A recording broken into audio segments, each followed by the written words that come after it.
Hey everyone, this is Advocate Farheen Ansari and welcome back to the channel. Well, आज के इस video lecture में we shall cover the concept of writs under Indian Constitution. बच्चों, supreme court and high court ये दो न्यायालय ऐसे हैं जिनके पास बहुत वाइड पावर्स हैं ताकि ये अपने पावर्स का यूज़ करके कंट्री में न्याय फैला सके। और इनकी इंपॉर्टेंट पावर्स में से एक पावर है टू इशू रिट्स। तो अब रिट्स क्या होता है? Writs means a command or an order by the court. अब ये कमांड और ऑर्डर कोर्ट किसको दे रहा है? Well, it can be any one, any individual, even an authority, either to do something or to restrain from doing something. अब मान लो आपके residential area में कमर्शियल बेकरी खुल गई है जिसकी वजह से स्मोक, एयर पोल्यूशन हो रहा है। काफ़ी पोल्यूटेड एयर एंड नॉइज़ की वजह से लोग बीमार पड़ रहे हैं। So you filed an application in the court asking the court to command the bakery owner to stop doing his business in the residential premises in the interest of public. अब court यहाँ writs issue करेगा to stop a person to do something. उसी तरह if there is a big pothole on the main road and उस pothole में काफ़ी लोग गिर चुके हैं, even scooter and car drivers have faced problems because of the same. आपकी लाख कोशिश के बाद भी अथॉरिटी कोई एक्शन नहीं ले रही है। So now you move to the court asking them to command the authority to do something, in this case to cover the pothole. यहाँ the courts issued writs asking the authority to do something. बच्चों, India में constitution of India ने supreme court को power दिया है to issue writs under article 32 and high court को power दिया है under article 226। Power of supreme court की अगर हम बात करें to issue writs is only exercise जब किसी इंडिविजुअल के फंडामेंटल राइट्स अफेक्ट हुए हैं, एंड वही power of high court to issue writs is very broad which can be exercised for any infringement of rights. Now, बच्चों, there are total 5 types of writs which either Supreme Court or High Court can issue, which is habeas corpus, mandamus, prohibition, certiorari, and quo warranto. Now, let's understand the first writ, that is the writ of habeas corpus. Habeas corpus का meaning होता है to produce the body.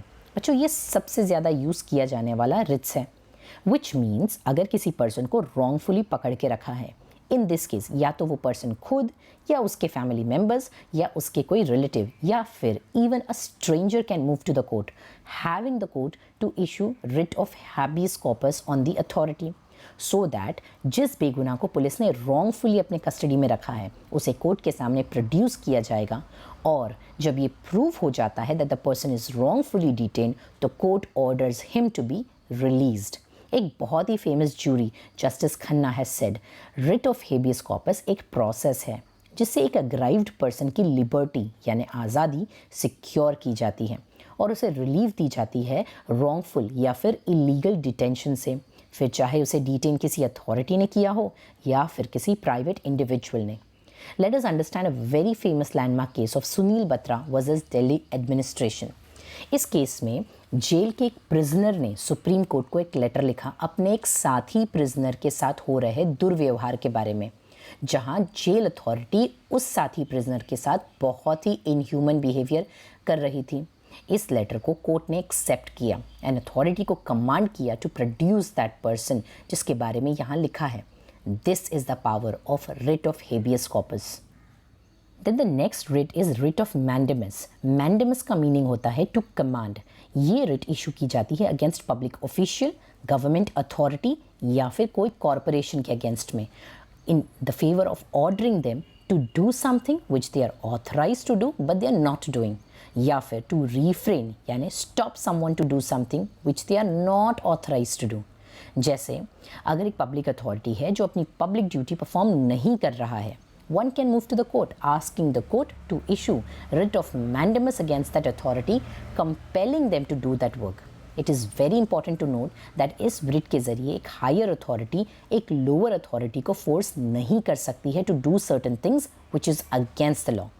इसीलिए इस writ को writ of justice भी कहा जाता है। A very famous landmark case of Gujarat State Financial Corporation versus Lotus Hotel. इस केस में गुजरात स्टेट फाइनेंशियल कॉरपोरेशन एक स्टैट्यूटरी कॉरपोरेशन है जो बनाया गया था medium and long term loan provide करने के लिए टू होटल इंडस्ट्री। अब यहाँ there was an agreement between Gujarat State Financial Corporation and Lotus Hotel, जहाँ गुजरात स्टेट फाइनेंशियल कॉरपोरेशन ने एक certain amount of funds Lotus Hotel को एज लोन देने का प्रॉमिस किया, but they failed to give. Now in this case, Lotus Hotel moved to the High Court and filed a writ of mandamus, asking the court to compel Gujarat State Financial Corporation to fulfill its public duty and grant the loan. High court ने Lotus Hotel की appeal को consider करते हुए writ of mandamus issue किया against Gujarat State Financial Corporation and asked them to disperse the loan amount. Then the next writ is writ of certiorari, which means to certify or to inform. अच्छा, अब ये समझना बहुत ज़रूरी है कि ये writ कब और किसे इश्यू की जाती है. बच्चों, ये writ बहुत अलग है unlike the other two which we discussed. ये writ का पर्पस है to correct a wrong order, which means अगर किसी लोअर कोर्ट या फिर किसी जुडिशियल या क्वाजी जुडिशियल अथॉरिटी ने कोई ऑर्डर या वर्डिक्ट ऐसा पास किया है जो उनके जुडिशियल या क्वाजी जुडिशियल अथॉरिटी में नहीं है पावर्स उनके पास, then in case the higher courts will have the charge of power to quash aside their order of verdict.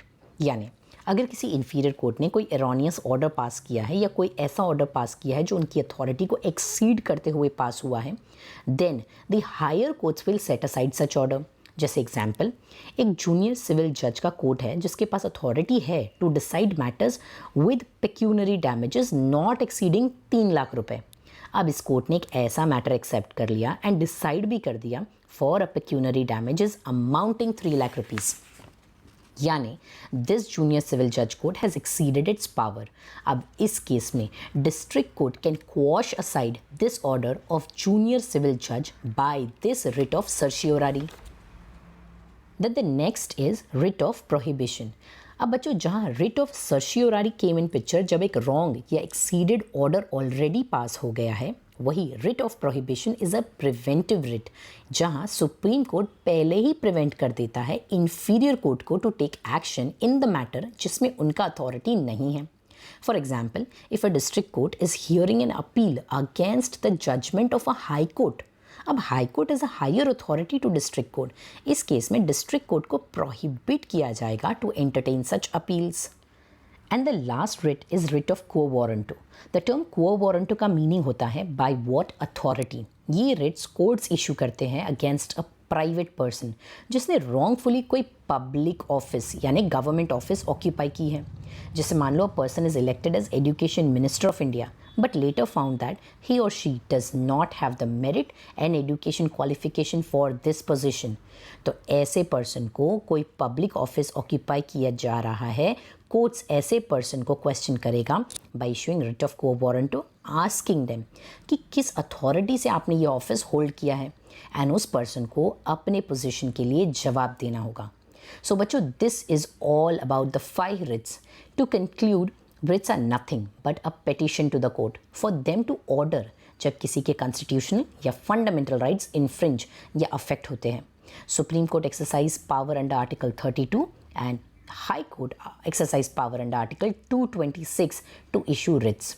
Ritz ये कॉन्सेप्ट ब्रिटिश लॉ से बोरो किया है जहां उसको प्रेरोगेटिव रिट्स भी कहा जाता है. Hope you understood the concept. Until we meet next time, thank you everyone. Bye bye.